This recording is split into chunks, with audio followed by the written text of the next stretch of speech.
Viele, die aus Deutschland wegziehen, die auswandern, fragen sich, wie lange habe ich eigentlich noch mit dem deutschen Finanzamt zu tun, nachdem ich ausgewandert bin? Wie lange muss ich eigentlich überhaupt dem Finanzamt noch Auskunft erteilen? Wie lange bin ich dazu verpflichtet? Und genau mit diesen Fragen wollen wir uns einmal in diesem Video näher befassen.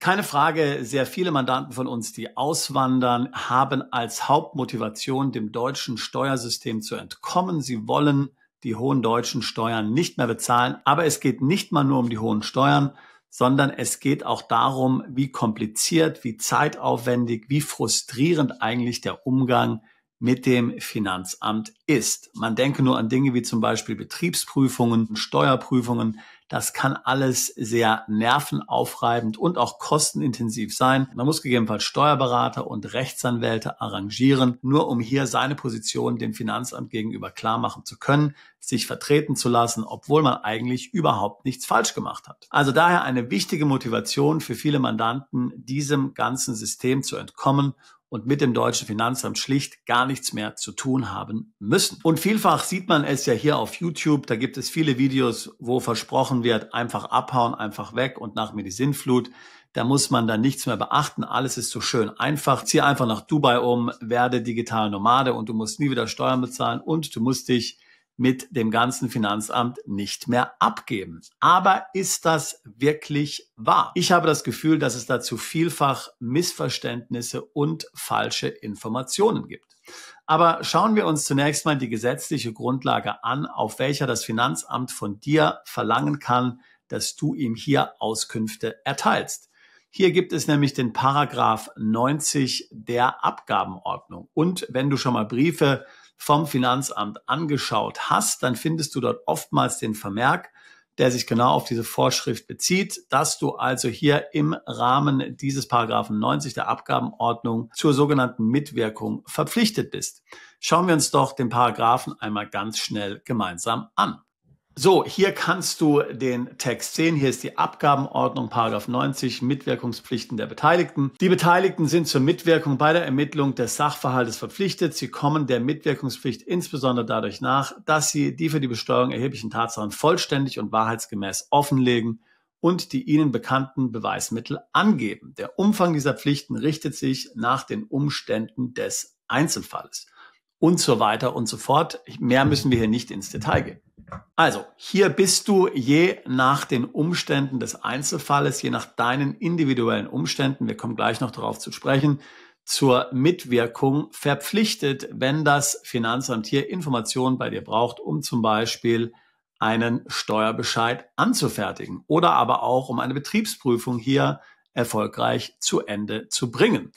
Und jetzt kommt der Punkt, wenn du das nicht tust, wenn du deinen Mitwirkungspflichten nicht nachkommst, dann hat das potenzielle Nachteile für dich und das kann reichen, ehrlich gesagt, bis zur Steuerhinterziehung. Das heißt, es ist auf jeden Fall in deinem Interesse, deinen Mitwirkungspflichten nachzukommen.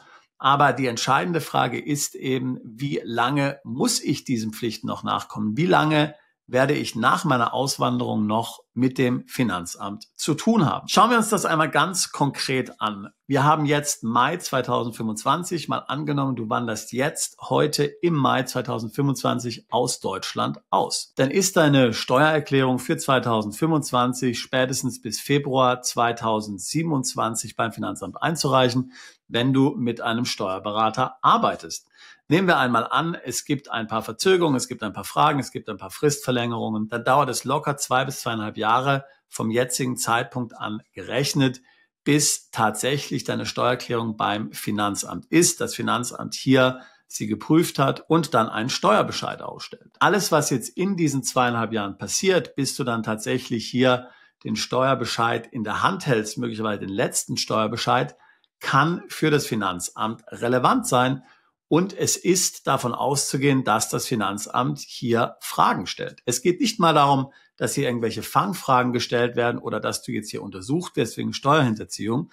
Einfach schlicht und ergreifend, wenn der Beamte hier beim Finanzamt Fragen hat zur Ermittlung der von dir zu zahlenden Steuer im Rahmen der Anfertigung des Steuerbescheides können hier ganz normale Fragen auftauchen. Nehmen wir also einmal an das Beispiel Betriebsverlagerung. Du hast ein Einzelunternehmen in Deutschland und wirst dieses Einzelunternehmen in Zukunft im Ausland hier fortführen. Dann fällt in Deutschland möglicherweise Steuer an. Man spricht hier auch von der Entstrickung. Haben wir ja schon oftmals hier in unseren Videos besprochen. Das heißt, dann will das Finanzamt zum Beispiel wissen, was mit deinem Betrieb passiert ist. Hast du eine Firma im Ausland gegründet, führt diese Firma im Ausland den deutschen Betrieb weiter? Was war dein deutscher Betrieb wert? Hast du Kunden mit übernommen? Das heißt, sind die gleichen Kunden, die du früher bei deinem deutschen Betrieb hattest, heute bei deinem neuen Betrieb hier im Ausland auch wiederum Kunden?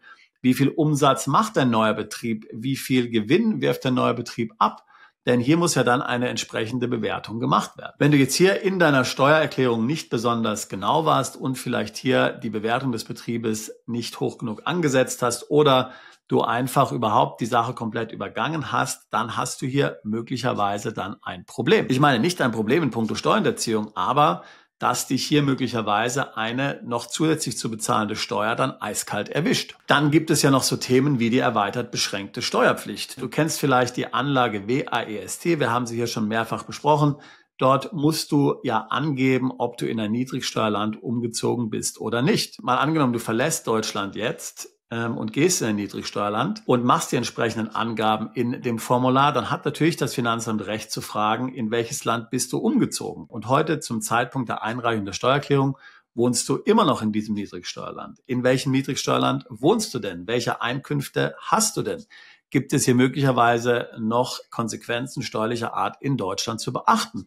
Hast du Krypto, hast du deutsche Aktien, hast du deutsches Vermögen, hast du deutsche Kapitalerträge? Ja? Also, obwohl du schon jahrelang aus Deutschland weg bist, können diese Fragen dann noch kommen und du musst ja auch Jahre später noch wahrheitsgemäß dazu Stellung nehmen. Ein anderes Beispiel. Wir hatten zum Beispiel einen Mandanten, der hat einen Betrieb verkauft, bevor er ins Ausland umgezogen ist. Da gab es dann eine Betriebsprüfung, eine Sonderprüfung hier vor dem Hintergrund dieser Veräußerung. Das hat jahrelang gedauert. Noch 5 Jahre nach dem Verlassen Deutschlands stand der Mandant, mittlerweile hat er im Ausland gewohnt, immer noch im Kontakt mit dem Finanzamt.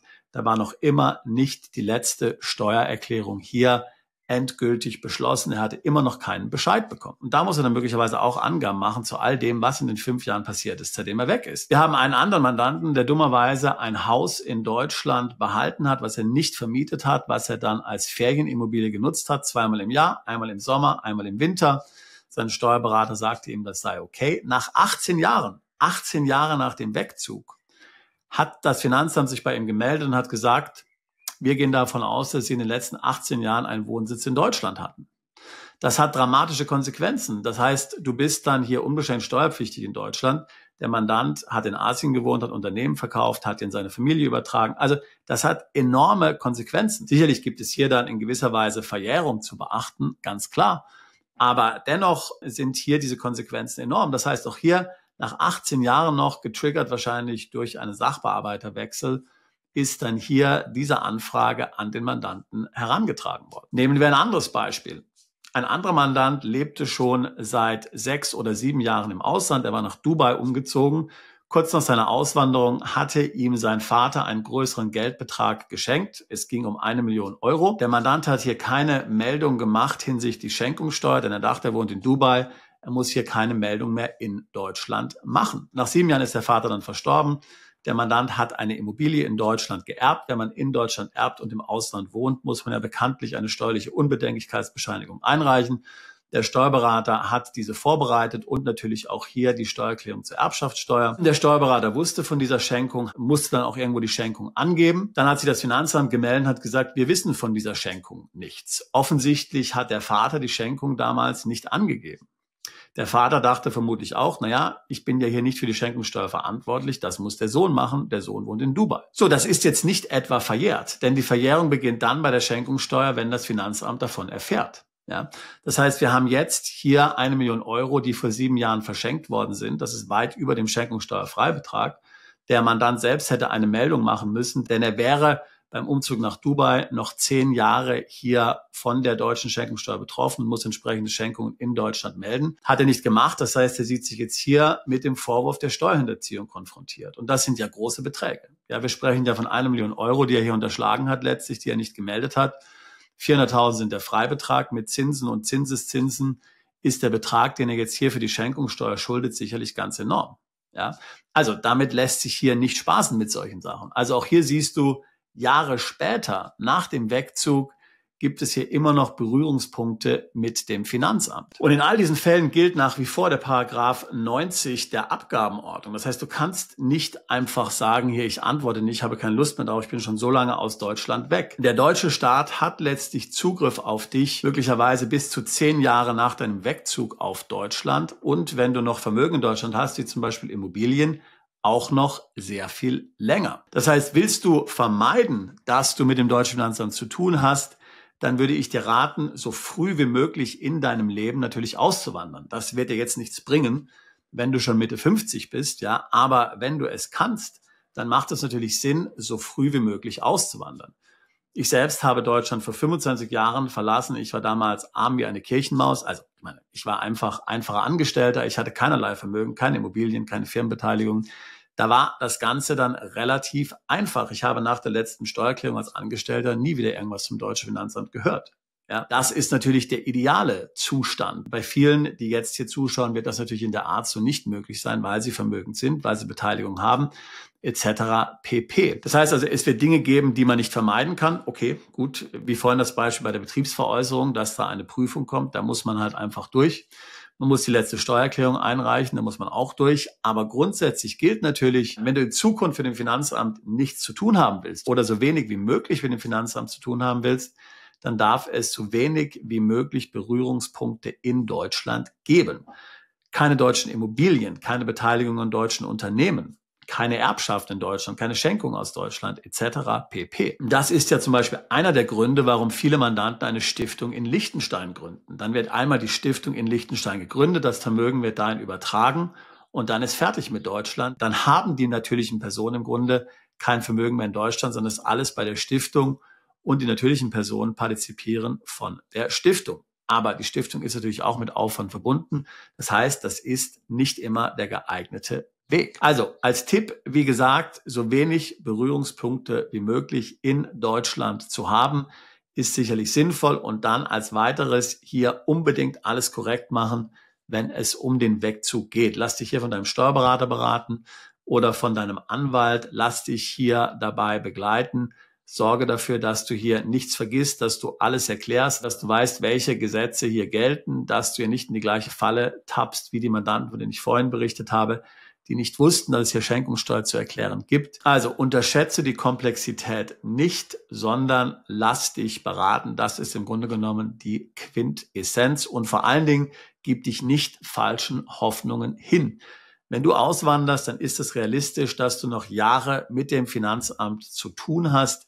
Da wird man relativ wenig dran ändern können. Also stell dich einfach darauf ein. Stell dich darauf ein, dass du einen Steuerberater hast, der diese ganze Kommunikation mit dem Finanzamt für dich erledigt. Aber stell natürlich sicher, dass das ein kompetenter Steuerberater ist. Denn wir haben auch schon Fälle erlebt, wo dann der Steuerberater völligen Unsinn hier an das Finanzamt weitergegeben hat und im Grunde das Ganze noch viel schlimmer gemacht hat. Ja, und dann sind möglicherweise irgendwann Einspruchsfristen dann vorbei und dann hast du den Salat. Ja, also das sind ernstzunehmende Konsequenzen. Das darfst du nicht vergessen. Also man darf die Komplexität eines solchen Wegzuges nicht unter den Teppich kehren. Wenn dir irgendein Berater sagt, alles kein Problem, dann wäre ich besonders vorsichtig, denn es gibt in solchen Situationen hier keine Situation, die komplett ohne mögliche Probleme sich hier uns präsentiert. Wenn auch du dich mit dem Thema Wegzug und Auswandern beschäftigst, würde ich mich freuen, mit dir ein Beratungsgespräch zu führen. Link dazu packe ich hier in die Beschreibung dieses Videos mit hinein. Wir tun seit fast 20 Jahren nichts anderes, als Mandanten genau bei solchen Fragen zu beraten. Wegzug ins Ausland, Steueroptimierung im Ausland, Unternehmensgründung im Ausland und auch Dinge natürlich wie Vermögensschutz im Ausland. Ich würde mich freuen, auch dich alsbald zu unserer Mandantschaft zählen zu können. Bist du Unternehmer, Freiberufler oder Investor? Zieht es dich schon lange ins Ausland? Mach heute den ersten konkreten Schritt in eine Zukunft mit mehr Geld und mehr Freiheit. Buche ein Beratungsgespräch mit Sebastian und seinen Kollegen. Unsere Kanzlei unterstützt Mandanten wie dich dabei, deine Steuerlast legal zu reduzieren, Vermögen aufzubauen und zu schützen und deine persönliche Freiheit zu maximieren. Profitiere jetzt von unserem Fachwissen und unserem Netzwerk. Gehe zu mandatierung.com und werde Mandant unserer Kanzlei.